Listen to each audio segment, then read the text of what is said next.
La Gemara du Rob d'Israël, Eruvin 21b. Amar Rav Yehuda, Amar Shmuel, Beshah shetiken Shlomo Melech Eruvin, v'nutilat yadayim, yatzta bat kol v'amra, Beni im chacham libecha, ismach libi gamani, ve'omer, chacham beni v'samach libi v'shev achofi dava. Il dit ici, Rav Shmuel, qu'au moment que le roi Salomon et son tribunal ont instauré le Eruv et la netilat yadayim, une voix céleste est sortie, elle a dit, si mon fils, si tu as tellement d'intelligence, moi aussi je serai contente. Que veut dire? Alors on va expliquer.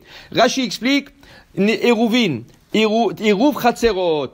Le Shabbat, on sait qu'on ne peut pas transporter du domaine privé vers le domaine public. On ne peut pas sortir une affaire de la maison, même pas un Kleenex, vers le domaine public s'il n'y a pas de Eruv. Et vice versa. Mais pas seulement ça, même dans deux domaines privés, on ne peut pas sortir d'un domaine à l'autre. Exemple, tu as un duplex. Ton fils habite en haut, toi tu habites en bas. Vous avez une porte qui connecte entre les deux duplex. Ça n'a même pas la peine de sortir dehors.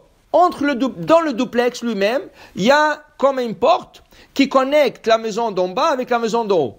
Shabbat, le fils, tu es chez lui et tu veux faire le kiddush, il manque du vin. Il dit, papa, emmène-moi du vin de chez toi vers le haut. Tu ne peux pas. Ton domaine, il est privé. Son domaine à lui, il est privé. On ne peut pas transporter d'un domaine privé à un domaine privé.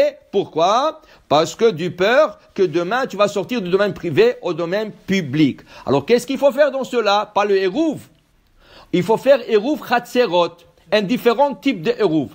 Plus actuel, tu habites dans un immeuble.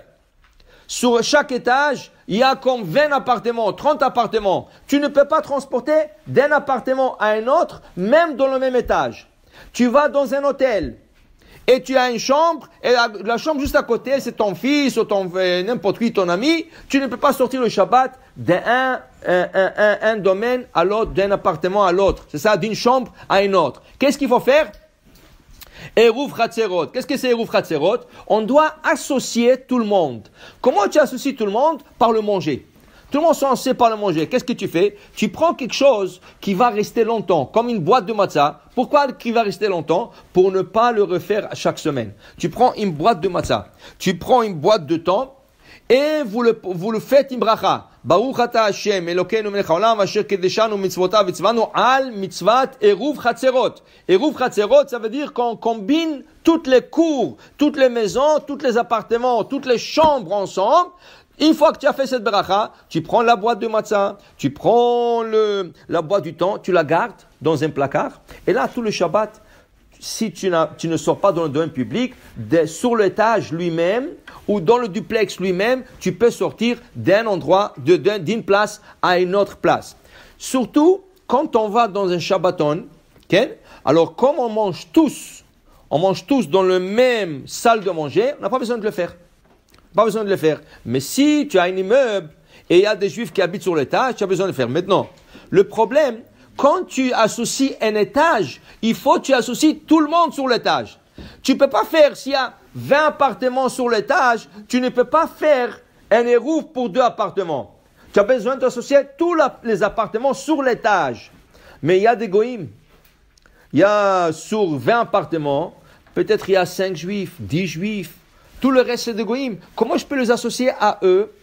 Normalement, je dois aller chez chaque goï et je dois lui dire, écoutez, nous avons un rituel comme quoi nous devons louer votre place pour le Shabbat. C'est pas que je vais rentrer, c'est symbolique.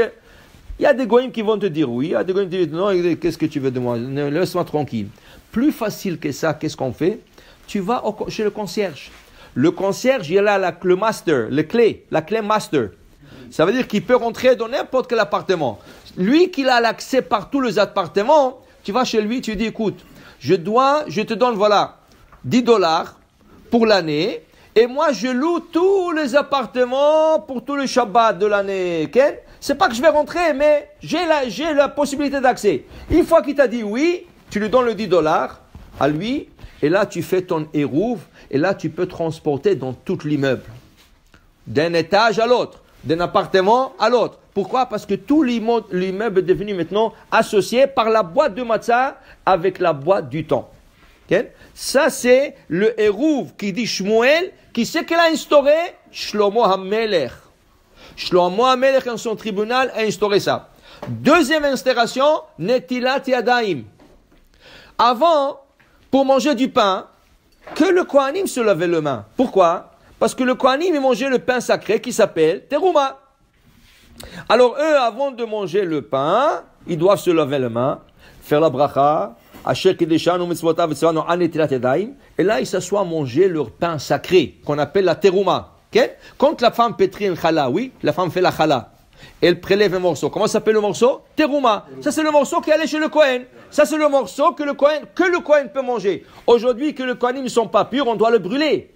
Mais à l'époque, on le donnait au Kohen. Et on ne donnait pas un petit morceau d'un poignet comme ça d'une pâte. On donnait un bon morceau pour qu'il puisse faire une pâte. Toi, tu donnais, ton voisin donnait. Et là, le Kohen avait tout un stock de pain. Mais chaque fois qu'il mangeait ce pain, comme ce pain est sacré, alors il faut faire une bracha. Maintenant, regardez, même une femme qui prélève la pâte, elle prend une terouma de la pâte et par erreur, le morceau est retombé dans la pâte.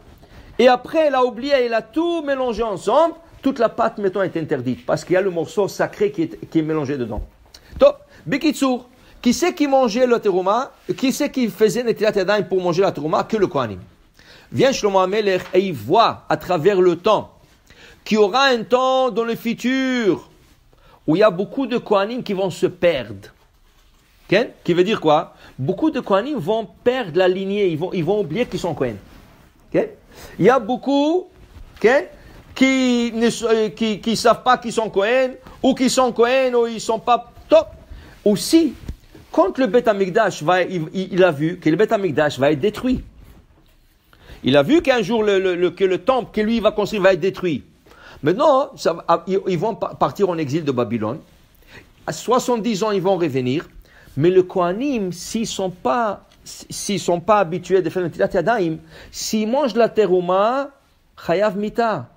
C'est une peine de mort du ciel, chas v'shalom. Et il y a des gens qui sont Kohen, ils ne savent pas qu'ils sont Kohen.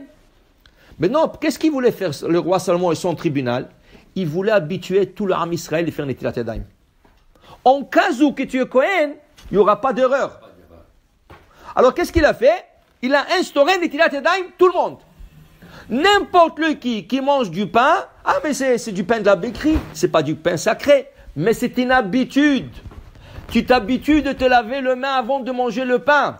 Et le jour que Eliyahu Hanavi va venir, il va dire, monsieur, vous êtes Kohen? Moi, je suis Kohen. Moi, je ne savais jamais. Oui, ton aïeul était Kohen. Ça a été perdu, mais ton aïeul, c'était Kohen. Alors, dans ce cas, n'oublie pas que quand tu rentres Beth Amikdash manger la trouma, tu dois faire Netilat Yadayim avec bracha. Maintenant, tu as cette habitude. Alors, tu ne peux pas oublier, tu ne peux pas arriver à Hayav Mita. Quand le roi Salomon a instauré ces deux choses, le Hérouv Chatzerot et Netilat Yadayim, une voix céleste est sortie. Im chacham libecha beni. Mon fils Salomon, si tu es tellement chacham, ismach libi gamani. Moi aussi, le ciel, ça veut dire le ciel, nous sommes contents avec toi. Ça veut dire quand tu as un fils qui est chacham, tu es fier, tu es content, tu t'enorgueilles devant tes amis. La même chose. Le ciel était content et fier du roi Salomon parce qu'il a vraiment fait quelque chose de très nécessaire. Le Hérouv Chatzerot et la Netilat Yadayim, c'était quelque chose qui était très nécessaire. Alors voilà, la Gemara dit, ça c'est l'enseignement de Shmuel ce matin. Bon, Adonai Léon, l'âme, Amen ve Amen.